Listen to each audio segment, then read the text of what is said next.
Welcome to the Climate Diplomacy Podcast, a podcast from the Berlin-based Think and Do tank Adelphi, bringing you the latest insights and debates in international climate diplomacy and security. We are your hosts, Raquel Monayer. And I'm Alexandra Steinkraus. In this series, you will hear from experts and practitioners offering their take on climate foreign policy, climate-related impacts to security, and promoting peace and resilience in a changing climate. For more information, please visit climate-diplomacy.org or follow @ClimateDiplo on Twitter. Hello and welcome back to the Climate Diplomacy Podcast. Hi everyone. Today Raquel and I will do a deep dive into an issue that we, and I'm willing to guess many of our listeners also work on a daily basis, livelihoods and how they relate to climate, peace, and security. If you're new to the Climate Diplomacy Podcast, every now and then we pick a topic for these host-to-host deep dives. So we get to deviate a bit from our usual interview format to have a chat and bring you some of the insights that we are ourselves dealing with in our daily work. We've already had some chats like this in the past on food security, maladaptation, and farmer-herder conflict. So do check them out if you've missed them. So livelihoods are a determinant factor in so many contexts, in social, economic, climate, environment, security, and also development spheres, just to name quite a few. As a word that can literally be found in almost every single report out there, we hope today to bring you some interesting insights about livelihoods today. So let's get right into it. Tell us, Raquel, in fact, what are livelihoods? That's an amazing question. We should never underestimate the power of defining terms because we use them so much and sometimes we just skip over that part.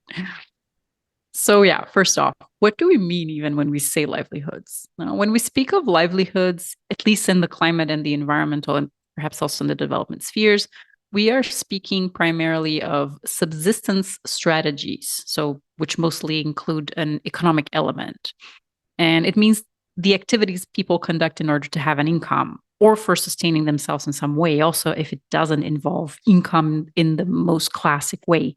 And just to give an example of that, if a person will be exchanging work for housing and food, there might not be a typical money exchange involved, but their work is providing them with subsistence. So this could be seen as a livelihood strategy too. This is just an example.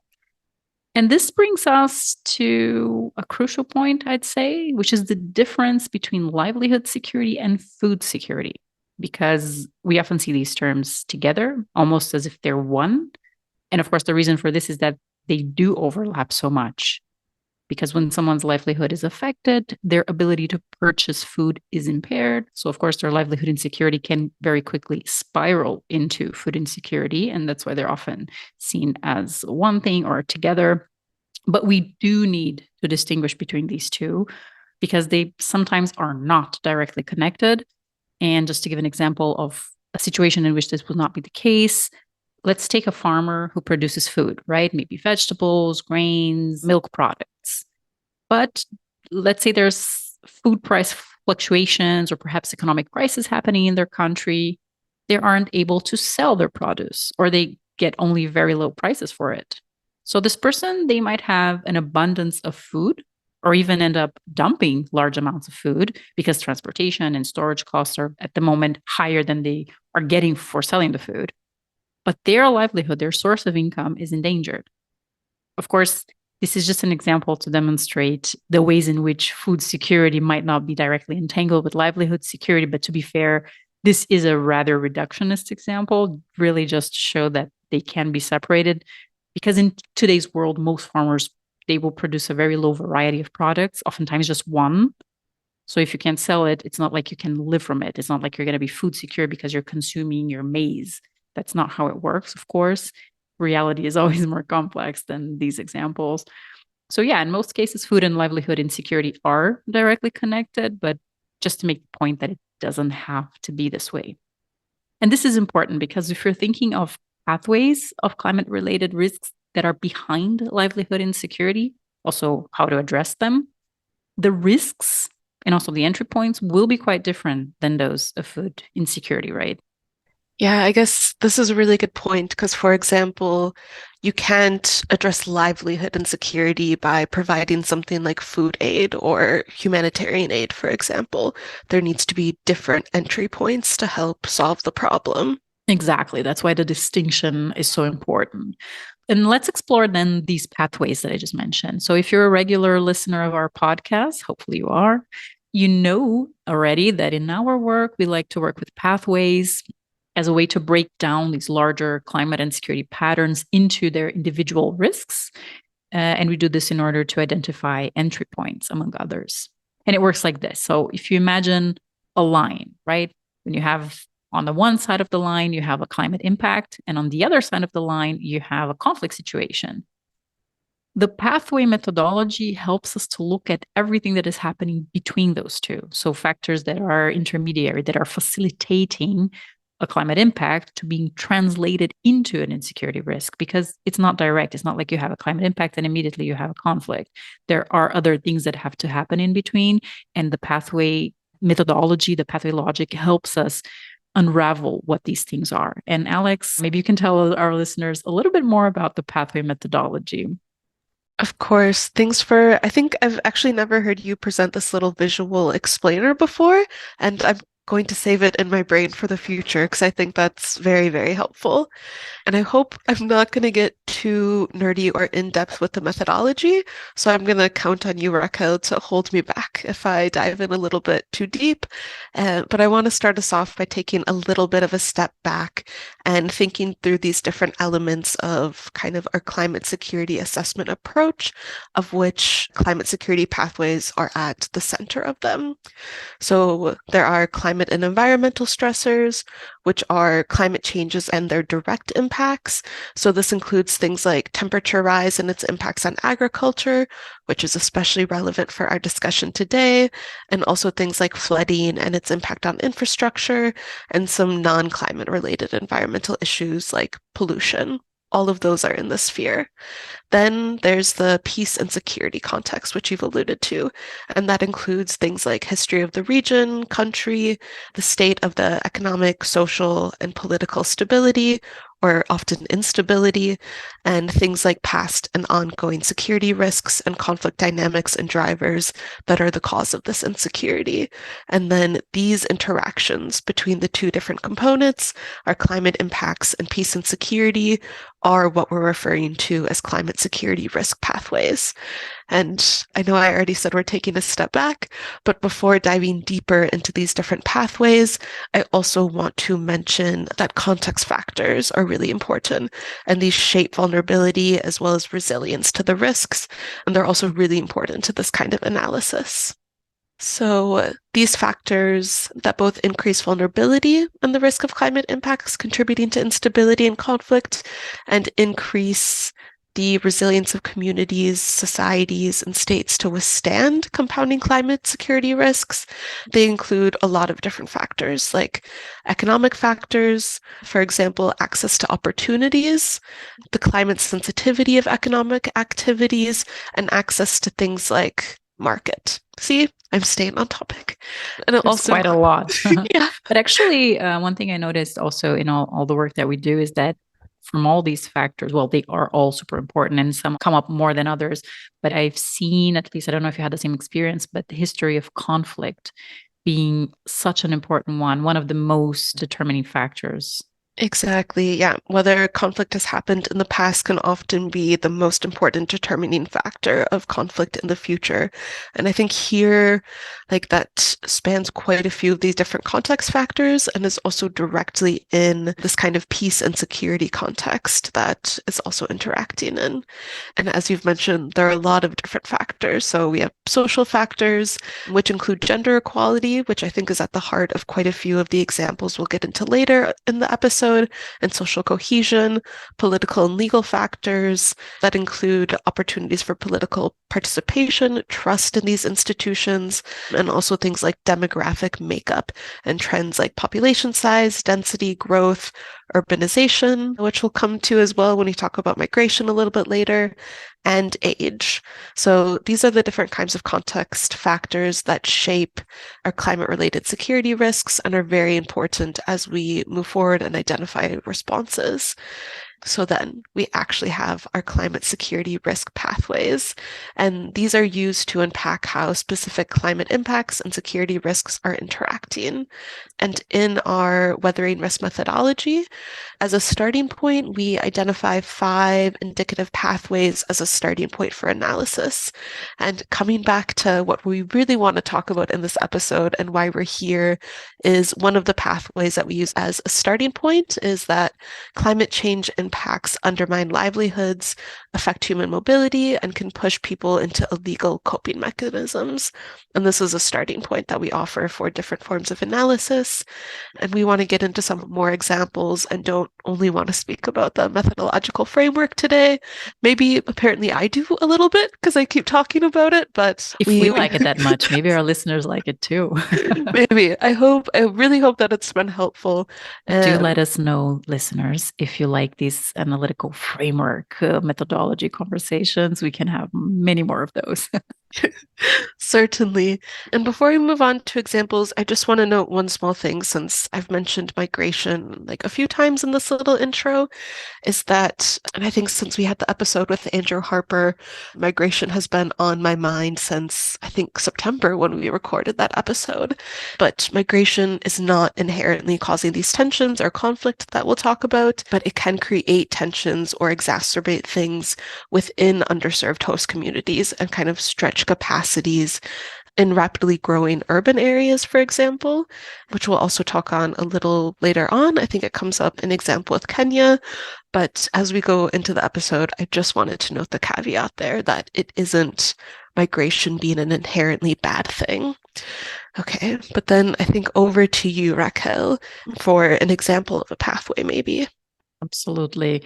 That's a point that we can't make enough, right? To not put all the burden on migration, because that's an easy one to get misunderstood. So thanks for that.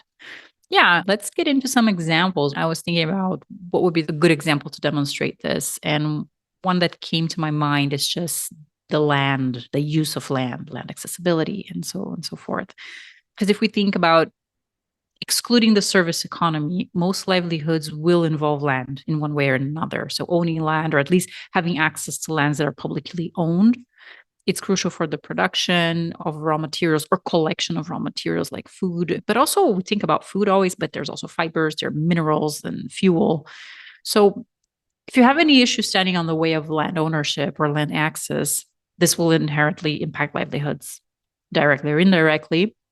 And we can see examples like this everywhere in the world, really in every continent. And some of the key issues behind there are urbanization, so just the encroachment of urban areas and infrastructure like roads that are taking up land. A very common issue in developing countries as well are when land corporations are grabbing land from local populations for large-scale agriculture, for example. And of course, very importantly, gender dynamics. There are still many places in the world in which women either cannot own land or they technically can by law, but they barely do because virtually only males inherit land. So let's say even if a woman's family will own land, it's probably her brother or her husband or her son who will inherit it. So this is an issue, especially when these women are left behind and they don't have land. And this happens quite a lot in economic types of migration when males move for work and women stay behind. And if they don't own land, they often don't have a livelihood. And we also have the issue that women will, of course, earn much less for paid work, as we know, everywhere in the world. And women are often busy. They have less availability because they are burdened with unpaid care work for children, for elderlies, for communities. So also, even their ability to make money to purchase land will be reduced compared to men in the same place. So you already have all these factors in place. Then climate change comes on top of it, gives it a final blow to their livelihoods. Either it comes suddenly through a climate impact that wipes out harvests or destroys crops, or it can also come slowly through soil deterioration, reduced soil quality, reduced water availability, impacting yields and just overall increasing unfavorable weather for crops and animals. And then I think one other example that I want to mention before we get, I guess, even into some additional ones is an overt reliance on farm income and climate shocks and how that can lead to vulnerability. So, over-reliance on income from farming and dependency on farming-related livelihoods, including pastoralism, can leave populations vulnerable to the shocks of climate change. And for example, in some countries, the pastoral economy can comprise up to 90% of all employment opportunities and up to 95% of family income in some instances. So you have these cases where as rain is becoming more unpredictable, intense, oftentimes followed by flash floods and high levels of runoff, which can lead to lots of water loss. And then it can't actually seep through the soil and reach the roots of plants to help them grow. So then these cycles of drought and flooding leave communities even more vulnerable to climate shocks when they're dependent on it for income. And as I think we mentioned, the difference between food insecurity at the beginning and livelihoods. And here, this is one of those things that is often interlinked, right? This is a good example of that, where, of course, when we have these kinds of extreme weather phenomenon and food can't grow, that can lead to things like food insecurity. But then on the same hand, when you have, say, upwards of 90% or large majorities of the population who rely on farming as their source of income, you kind of have both things happening where people cannot support themselves, they're not able to provide for their families, and there's also food shortages. That's a compound crisis right there. Exactly. And I know I used before this imaginary line to depict a pathway, but of course, pathways are nothing but linear, just coming back to reality. It's more like a squiggle. That's true. I am a fan of the circular pathway. They take up quite a bit of space in things like publications. But when there's space for them, I think they're nice. I think also people understand things linearly. So while they can be much more complex than starting point A to B, they're certainly helpful to understand some of these phenomenon. And you know what? In this case, we can't even draw a full circle because if we're thinking, we were talking about now how climate change is impacting livelihoods, but we can also go back and think of, go full circle and think of how livelihood insecurity itself can accelerate climate change and environmental degradation. Yeah, it could lead to practices that are unsustainable, even harmful to the environment. And yeah, maybe we really should think about the circular pathway a little bit more Totally. Maybe we next can connect to the episode. circular economy and see if those things overlap somehow. Surely will do. Surely. Yeah, if we're thinking on how this happens, right? If we're describing the pathway, if we have harvests that are unpredictable, a farmer will be much more inclined to increase their area of production to have better chances of producing enough to guarantee its livelihood. And it might even encroach in natural areas that are important for mitigating climate change, like forests, like grasslands, which are super important, mangroves, things we don't talk about enough, I think so, in the climate community. And this is called extensive agriculture. And it's something that we desperately need to contain if we want to have a fighting chance against a changing climate. But then on the other hand, there's also the intensification of agriculture, which is when you attempt to produce as much as you can with the little resources that you have at hand. So with farmers being in a situation of vulnerability, they might end up overusing a little parcel of land that they have and really doing several croppings, one on top of each other, one season after each other, without giving the time for the soil to recover. This, of course, ends up speeding the rate at which the land is degraded. We spoke a little bit about this. It's called soil mining, and in the deep dive that we had a while ago on food security. So check it out if you're interested. But just to mention quickly that this is a bit of a trickier one in case maybe some listeners are saying, hey, wait a minute, that's not always bad. It's a tricky one because some people would argue that agriculture intensification can be a good thing in the sense that it can be an alternative to extensive agriculture, which is always bad. And it's a way to maximize resource efficiency, which is something we should do, right?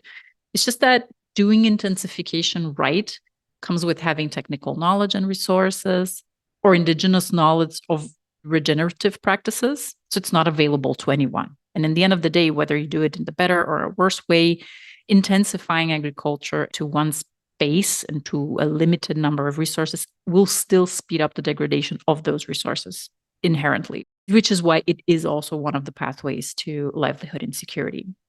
Yeah, I think natural resource management is always one of the topics that I also have a difficult time separating out from livelihoods when talking about these things. So I think in our weathering risk synthesis report, I think in some of the final opportunities, it ended up being food security and livelihoods, natural resource management and livelihoods, and then migration and livelihoods, because I just couldn't in the end separate them out. So maybe we should have done this podcast episode before then, and it would have been a little bit more straightforward for me. No, I guess this is just reflecting the reality of how difficult it is to separate these things. We have to separate them in order to talk about them, but we also have to think of them holistically. It's a challenge for practitioners, so we might as well just suffer live.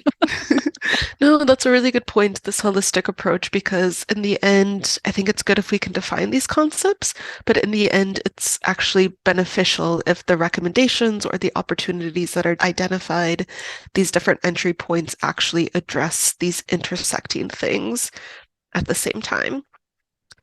So speaking of weathering risk, I also want to share some localized examples from some case studies that we've conducted and how they interact with pre-existing insecurity dynamics and can drive different things like armed recruitment, maladaptation, conflict, migration.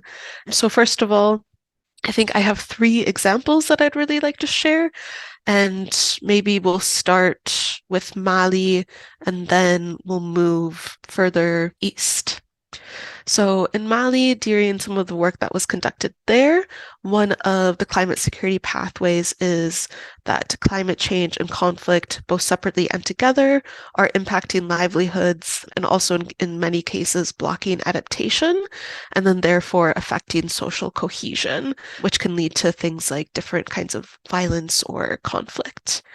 So we have this ongoing in Mali. And actually, in this case, a lot of respondents to some of these interviews and surveys, they spoke directly about the effects of the changing climate on livelihoods, where there's reduced depth, shrinking and silting of water bodies, and that made it difficult for fisher folk to navigate and contributed to the disappearance of different fish species, which thrived and reproduced in some of these deeper waters that they no longer had access to, and also the length of fishing season was drastically reducing.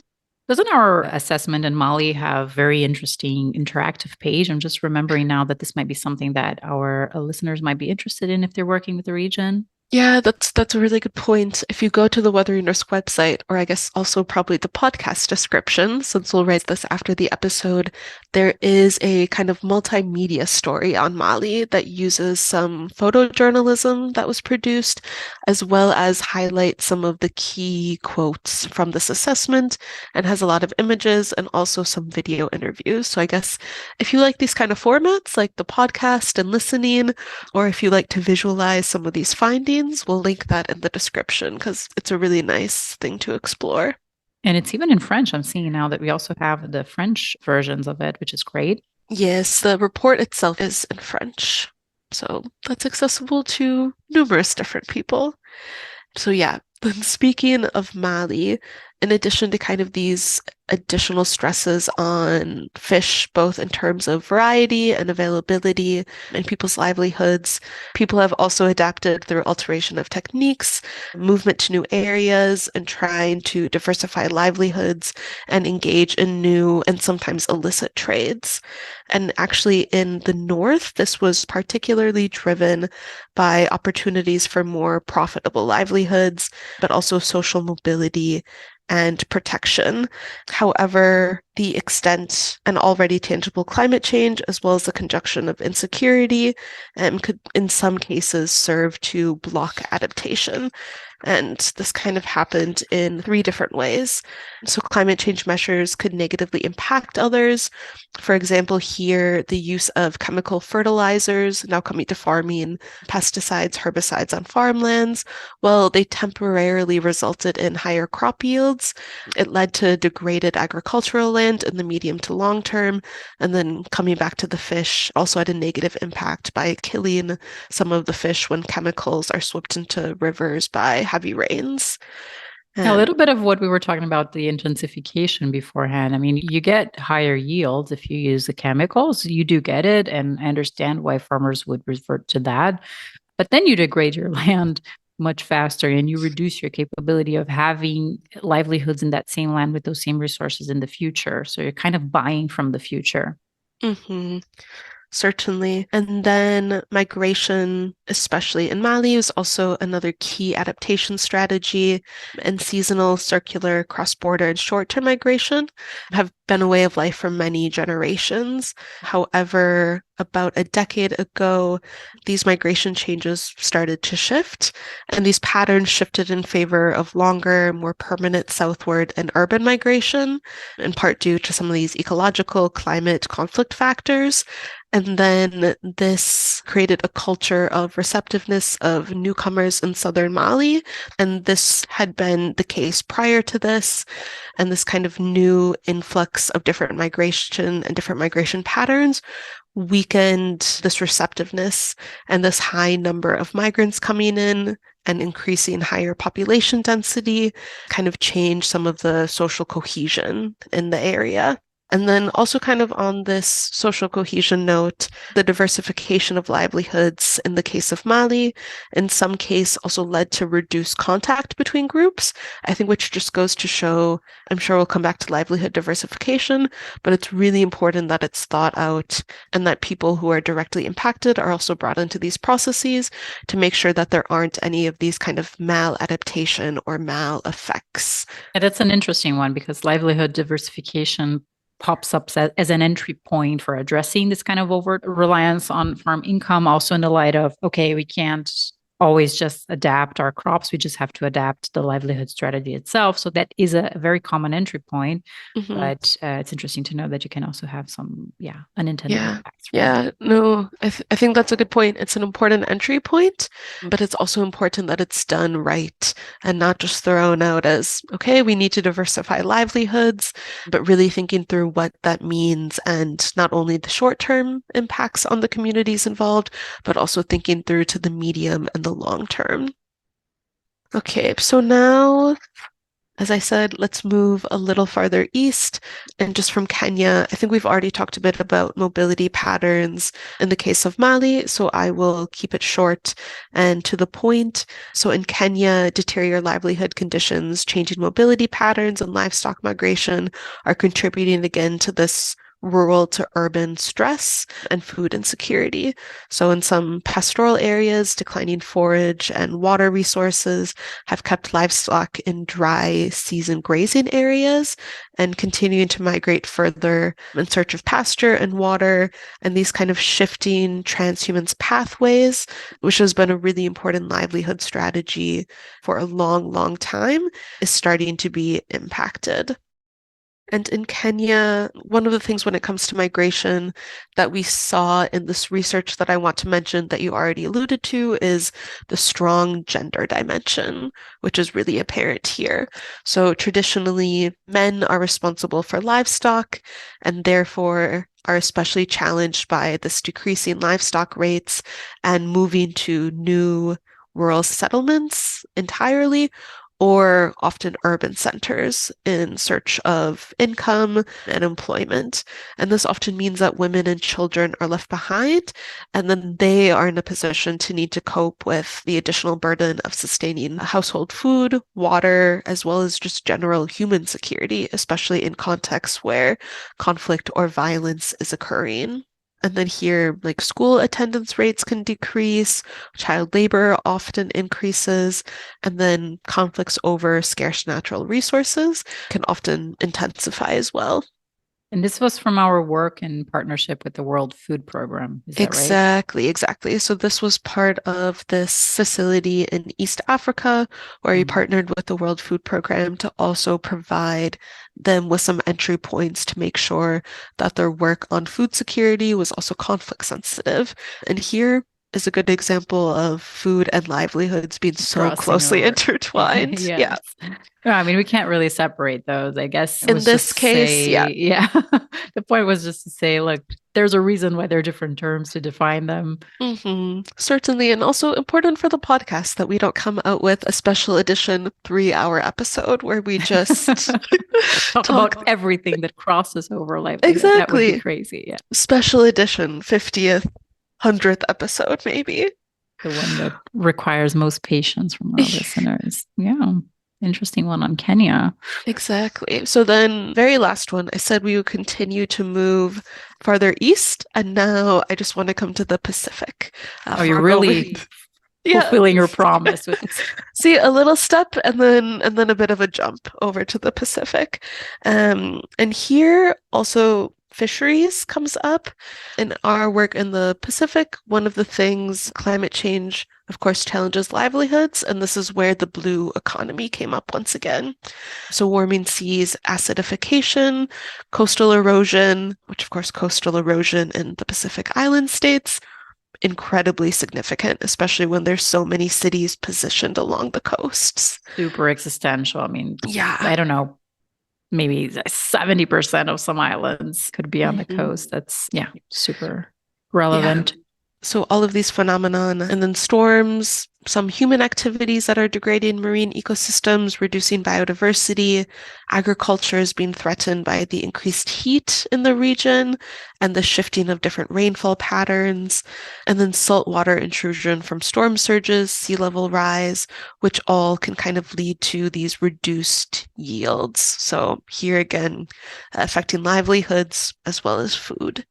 And we've talked about fish quite a bit. So then I think one of the things, especially when it comes to livelihood diversity, that is interesting when it comes to the Pacific is in the past, and I guess even still present, tourism has thought to be a generally underdeveloped industry across many of the Pacific Islands and has been seen as a possible growth sector.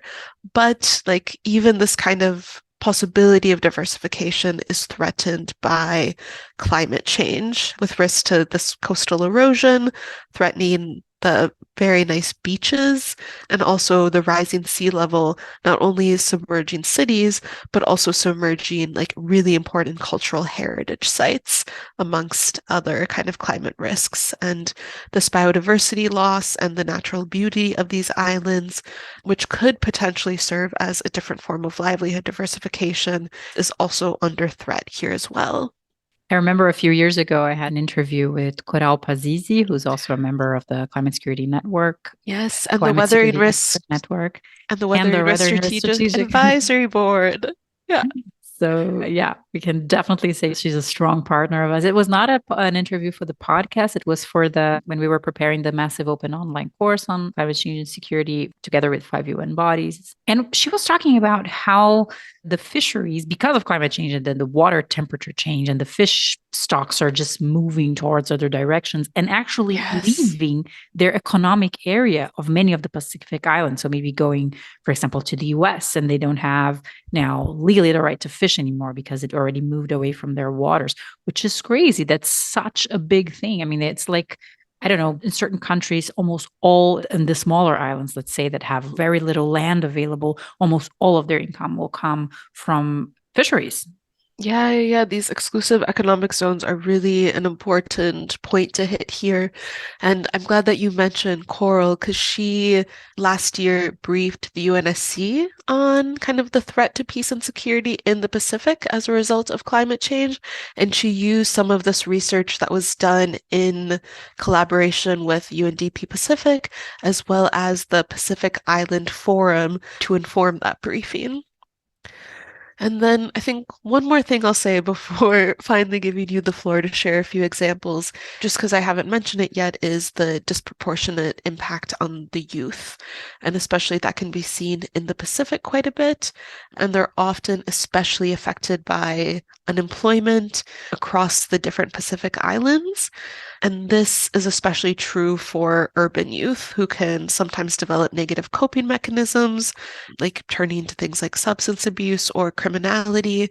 And then this, of course, has multiple different further impacts like negative mental health effects in the medium and long term, and just the reality that some precedent in the region as unemployed male youth can succumb to gang behavior and criminal violence. Super interesting. Not pathways that we would traditionally think about, Yeah, but yeah, we should, because every time we identify a risk, we are also identifying an entry point. That's the whole game with the pathway, and that's why we work with it. Just to hit exactly. home the point. Yeah, and now maybe looking at more the regional or global levels, even we can see that threats to livelihoods, they can come from different directions. So we had climate change, so let's just stay on that train. The example of climate change, we know it can affect livelihoods directly. It can impact crops with floods, drought, pests, and everything that is associated to it.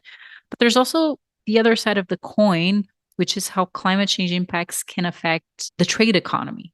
So let's say you're a farmer and this season your cropland did not suffer any major climate impact, all is going well, you had a great harvest.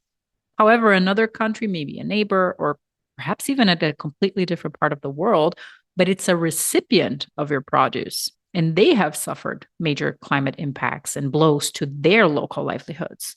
So it means that a lot of people there, for the country that you would be selling your produce, a lot of people's incomes there have been severely impacted this year because of the climate impact. This now will trickle down to you because your buyer's purchasing capabilities is diminished or gone. So basically, a climate impact in a region far away from yours can affect your livelihood. I think And that's a really good point, especially as we've talked about these different localized examples, which are incredibly important to understand the context in which these are happening. But the implications of something like climate change are cross-border. And even though we need to look at these local communities, there's often impacts in totally different regions and corners of the globe.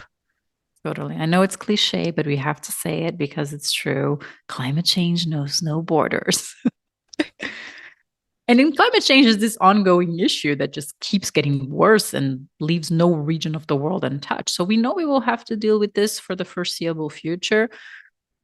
But then all other insecurity dynamics, they don't just stop because we have climate change, right? In fact, they arguably get worse because of it. But if we look at other stressors, we can think of how the COVID pandemic, it affected farmers who couldn't transport their produce across borders, or also farm workers who couldn't reach their workplace, and so on.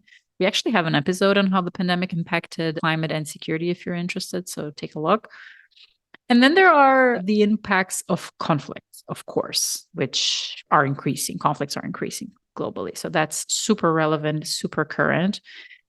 And that can either be happening close to or on your land, so making it impossible for you to produce, or it can be in your region, so that farmers in those countries where the conflict is happening are having to sell their produce to your country because their economy is collapsing.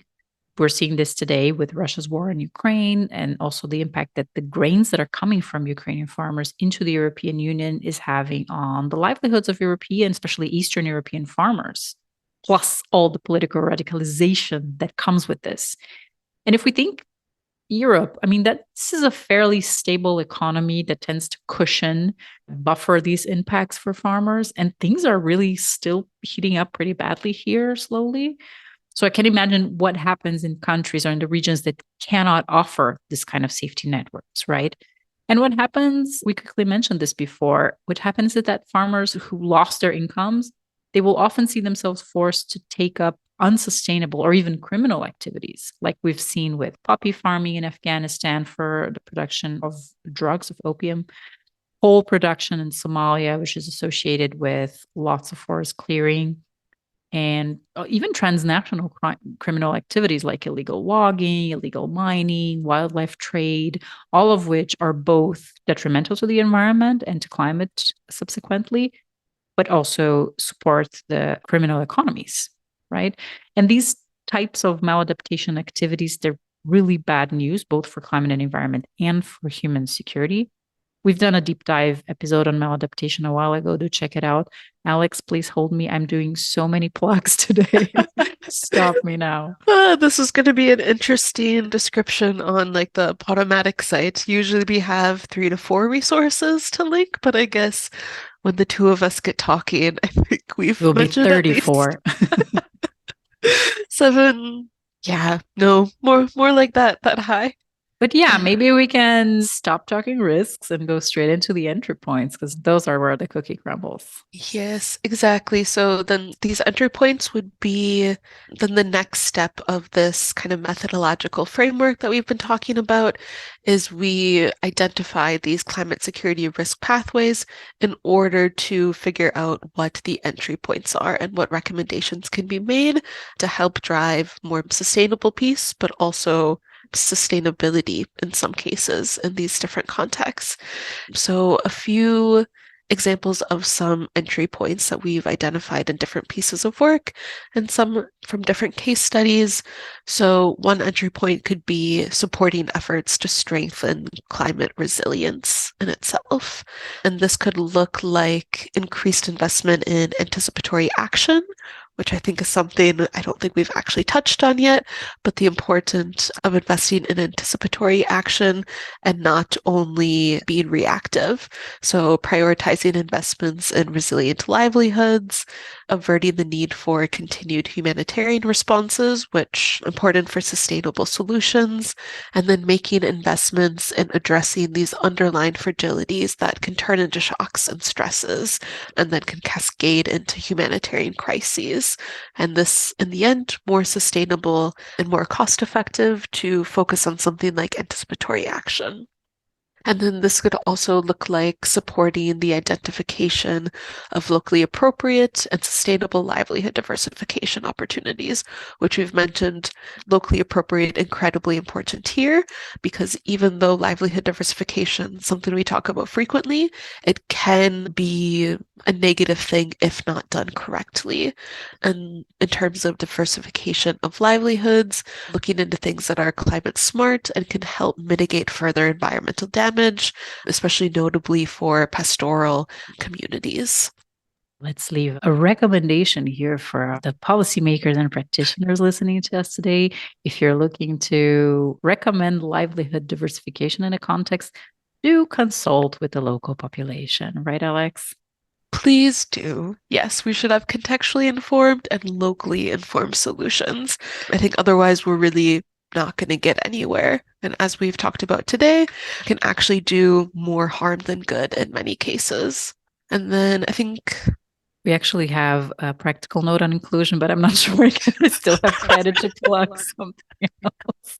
That might be a bit too much. But we do. We have a practical note on inclusion in case you're needing some very practical examples of how to do that. I think that's put fine. Together by practitioners. Actually, we had a workshop with a group of people with experience on inclusion that helped us inform the practical notes. So it's a cool one. So sorry for another plug, but we do believe in what we say. We do, and it's also a bit of a different output that I think up until this point we haven't put out so often, but something that is very clear on recommendations step forward and also very clear to the groups of people who are intended to take it up. So I think a worthwhile additional resource to plug, certainly.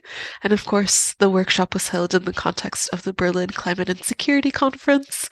Another plug. No. Now I feel like I'm just, which Alina and I did a podcast episode on in 2022. True, a recap.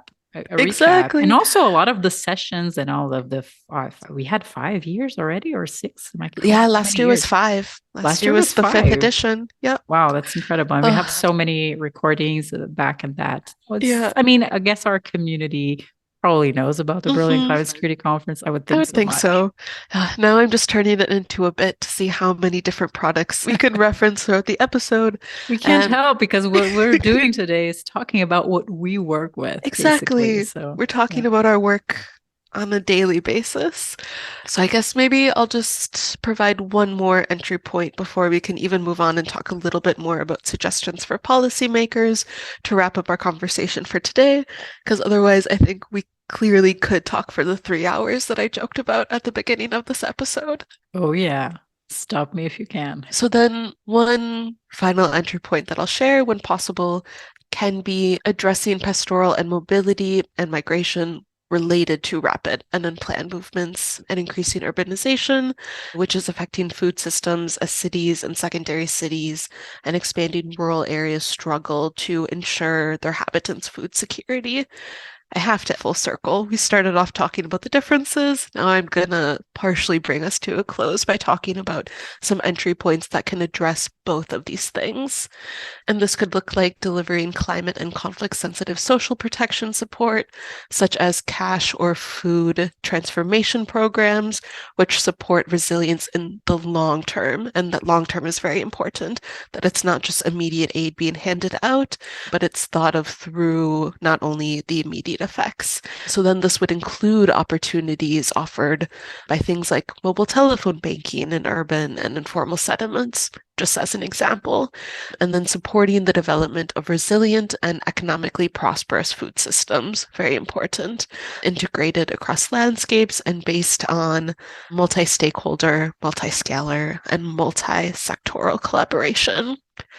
Ending my portion on a note of collaboration and cooperation. Multi-cooperation. No, I'm kidding. Great. Mobile telephone banking. This is something you wouldn't come up with, right? If you don't talk to local populations and actually get the intel and what do they really need, and what's possible. And what's possible. Yeah, so that's a very interesting one.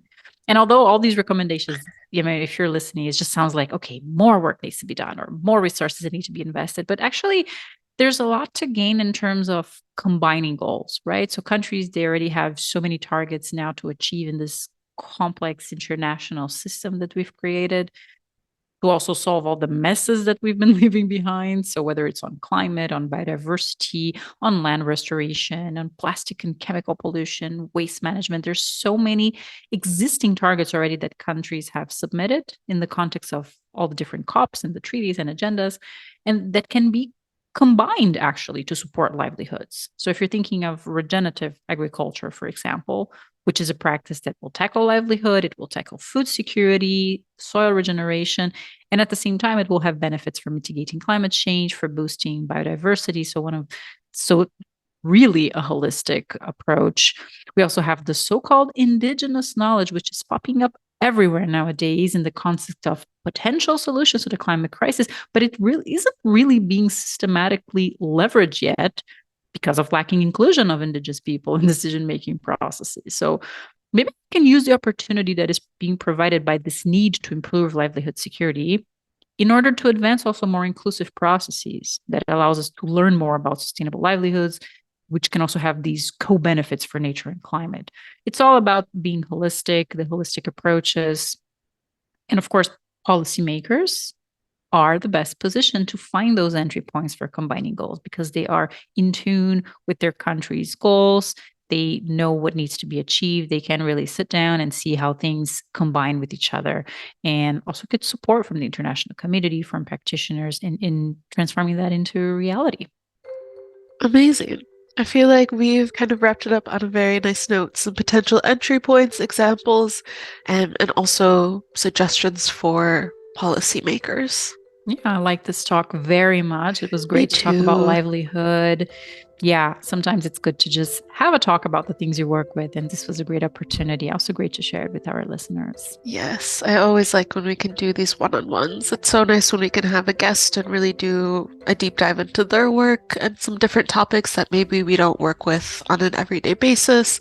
But especially as kind of serious as our work can be, I enjoy having these conversations. It's very nice talking with you. Cuts a bit through the seriousness, right? Yeah. Also, we get to talk more about solutions when we're just having a heart-to-heart than we do when we're at the actual situation of having to describe risks, which is something that, of course, is what is mostly needed at the moment. We have partners, they need to know what is the risk so that they can address it. So we end up very much diving headfirst on risks, which is a bit of an ungrateful work, but me and you, we have the space to dream a little bit. Yes, it's nice when you can do that at the end of a day. It's very nice. So, yeah, that was the Climate to Diplomacy podcast. We talked today about livelihoods, livelihood security. We talked about some of the risks and how the pathways, we decided that it's the circle pathways today that are behind and ahead of, that are interacting with livelihood insecurity, basically.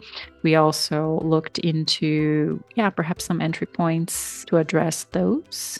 And we hope that you enjoyed it. Follow our latest updates on Twitter at Climate Diplo. Thank you for tuning in, and until next time, goodbye. Bye.